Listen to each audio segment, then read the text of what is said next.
झूठा अहंकार। पता नहीं क्यों एक छोटी सी बात पर मैं अपने पति से गुस्सा हो गई। उस पति से जिसने मेरे हाथ की बनी जली रोटी भी इतने प्यार से खाई जैसे दुनिया का सबसे स्वादिष्ट भोजन हो। उनसे गुस्सा होकर मैं मायके आ गई। दिन में कई बार वो मुझे फोन करके मनाते हंसाते, पर मैं उनके प्यार को समझ न पाई।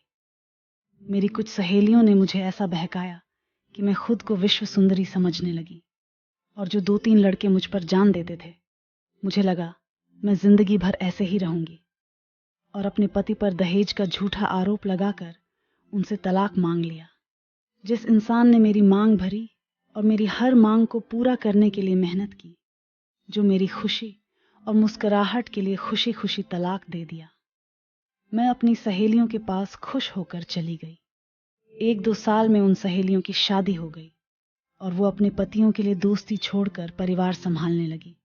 जो लड़के मुझे भाव देते थे, उन्होंने भी मुझे यह कहकर दूर कर दिया कि जो इतने अच्छे इंसान की बीवी न बन सकी, उससे वफा की क्या उम्मीद करें। मैं हर तरफ से परेशान हो गई, रोती रही। माँ और पिताजी ने भी कहा कि अब अपनी जिंदगी अपने तरीके से जियो, हमसे ज्यादा तो तुमने ही दुनिया देखी है। उम्र 34 हो चुकी थी, 8 साल हो गए थे। अब महसूस होने लगा था कि वक्त के साथ सुंदरता और चमक सब खो जाती है। मैं बिल्कुल हताश हो गई थी।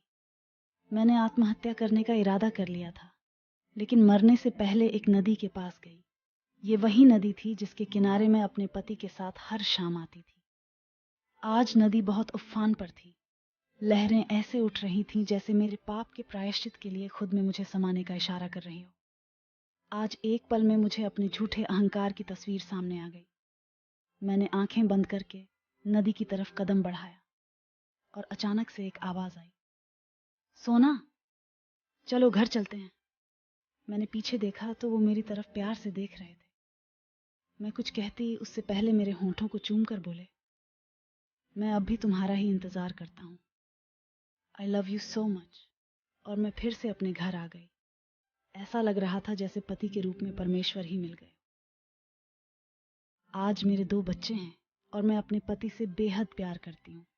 दोस्तों, शरीर की सुंदरता हमेशा नहीं रहती, लेकिन प्यार समय के साथ और गहरा होता है। पति और परिवार से बढ़कर कुछ नहीं होता है।